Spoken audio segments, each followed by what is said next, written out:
पितृपक्ष को हम अपने हिंदू संस्कृति में बड़ा महत्वपूर्ण मानते हैं, क्योंकि हमारे पूर्वज ने हमें जो आज उनका जो खून हमारे रगों में चल रहा है वो उनका ही है, तो उनके प्रति हमारा ऋण होता है, पितृ ऋण कहलाता है।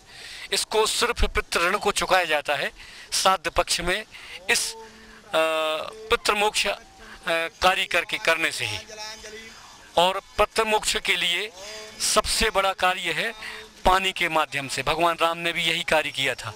उसी कार्य को हम हमारे भगवान राम के अनुसरण को ही हम आगे ले जा रहे हैं कि उन्होंने जब भगवान होते हुए भी उन्होंने अपने पिता को जब ये पितृमोक्ष और श्राद्ध पक्ष कार्य किया है, तो मनुष्य योनि में हमारा कर्तव्य भी यही हो जाता है कि हमको भी अपने माता पिता के प्रति जो हमारा ऋण है, जो उनका ऋण है, उसको हम इसी माध्यम से चुका सकते हैं।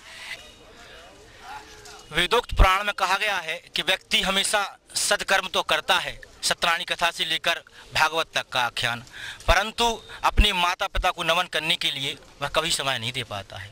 इसलिए इस श्राद्ध पक्ष में प्रभु ने साक्षात विष्णु जो हैं उन्होंने वामन अवतार का रूप लिया और उत्तर दिशा में प्रतिष्ठित होकर उस रूप को प्रदान किया जो इस संसार में वामन के रूप से जाना जाता है। इस तर्पण में मुख्यतः 3 दिशाओं का अवलंबन किया गया है।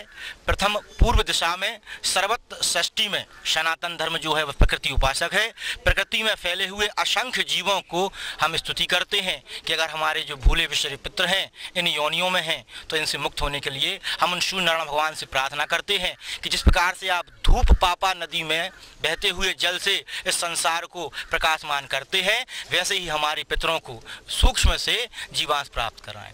फिर इसके बाद उत्तर दिशा में जो तर्पण होता है उसमें क्रमशः सप्त ऋषियों का आह्वान किया जाता है।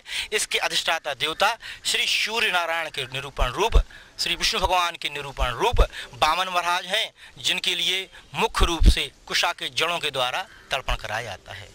तृतीय भाग में दक्षिण दिशा में यम का आह्वान होता है, जो दक्षिण दिशा के अधिष्ठाता देवता कहे गए हैं, और उसमें भी विशेष रूप से तर्पण में काली तिल का प्रभाव लिया जाता है। काली तिल संकेत हैं कि जो हमारे पितर भूत प्रेत पिशाच योनियों में असक्त योनियों में जन्मे हुए हैं उनको मुक्त करने के लिए और काली तिल का प्रभाव दूर करने के लिए हम उनसे यम से प्रार्थना करते हैं कि वह जो 14 हम आपके नाम जो तिलांजलि आपके लिए अर्पित कर रहे हैं उनके प्रभाव से हमारे पितरों को मुक्त कराइए, उन दोषों से दूर कराइए जो अकाल अल्पायु मृत्यु में प्राप्त हुए थे।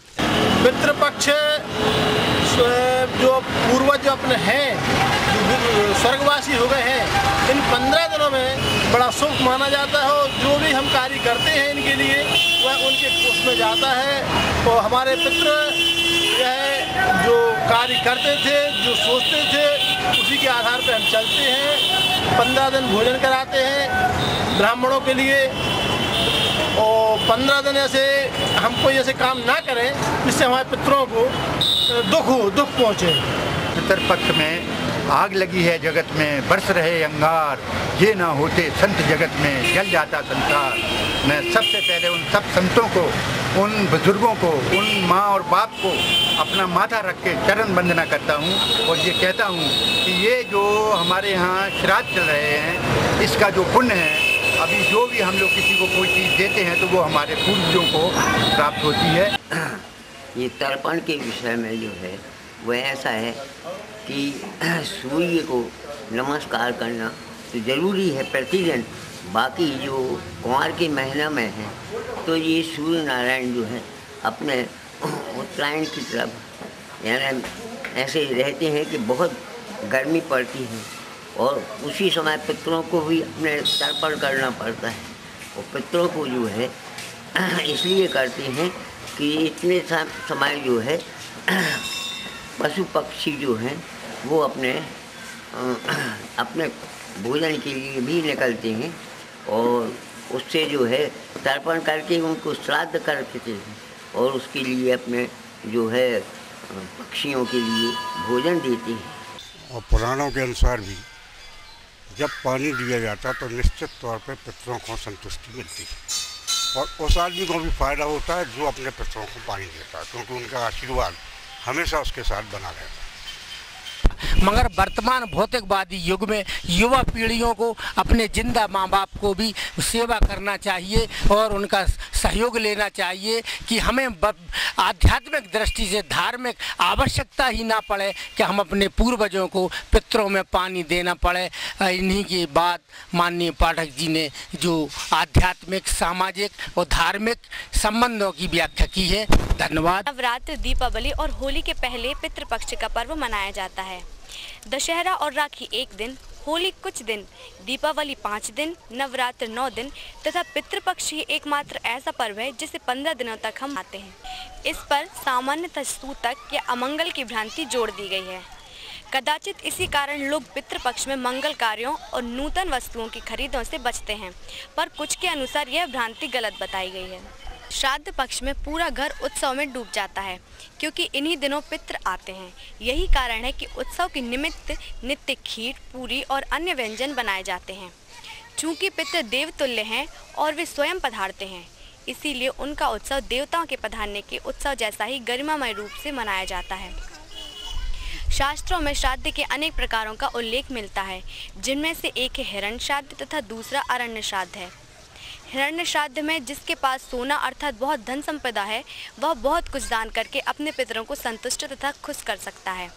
लेकिन शास्त्र कहते हैं जो निपट तथा अकिंचन है वह भी श्राद्ध कर सकते हैं। मनुष्य लोक, पितृलोक और सूर्य लोक के पश्चात आत्मा जब इस शरीर को त्याग कर ऊपर उठती है तो वह पितृलोक में चली जाती है। वहाँ हमारे पूर्वज मिलते हैं।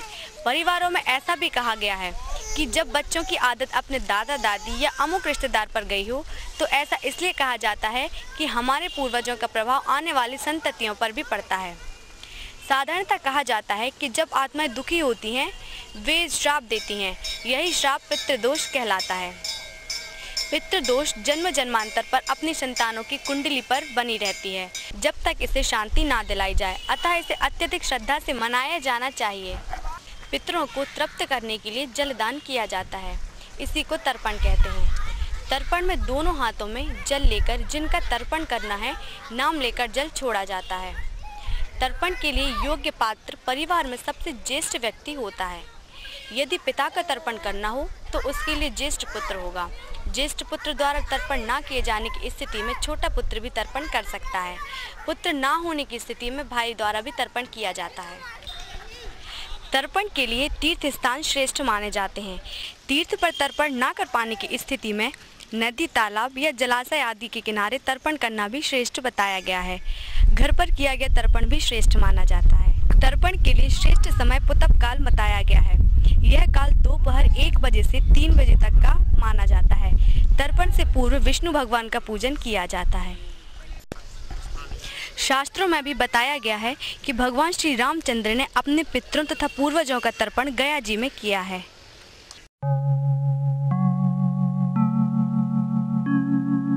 पितृपक्ष में हर पितर यह आशा करते हैं कि हमारा पुत्र हमको श्राद्ध करेगा, तर्पण करेगा। श्राद्ध देवर्षि श्राद्ध, मनुष्य देवर्षि तर्पण, मनुष्य तर्पण और पितृ तर्पण। पितर लोग इस समय अपने पितृलोक से पृथ्वी पर पधारते हैं और हर पुत्र की कामना करते हैं कि हमारा पुत्र इस समय श्राद्ध कर्म करे, पितृ तर्पण करे। यह आशा रखते हैं। अर्थात जो भी पितरलोक है, पितरलोक से आए हुए पुत्रों के घर पर जाते हैं। जो पुत्र अच्छे कर्म करते हैं, श्राद्ध कर्म करते हैं, पितृ तर्पण करते हैं, उनको शुभ आशीर्वाद प्रदान करते हैं।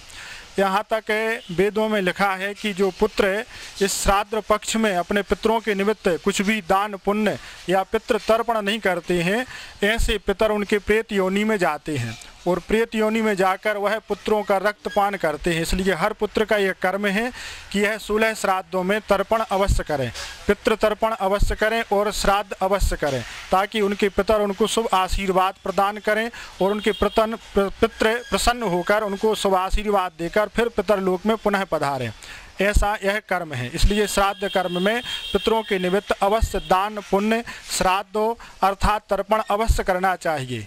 पितरों का निमित्त यह अवश्य ही करने में शुभ फल प्रदान होता है, शुभ आशीर्वाद पितरों से हमें मिलता है, ताकि हमारा सुखमय जीवन व्यतीत हो।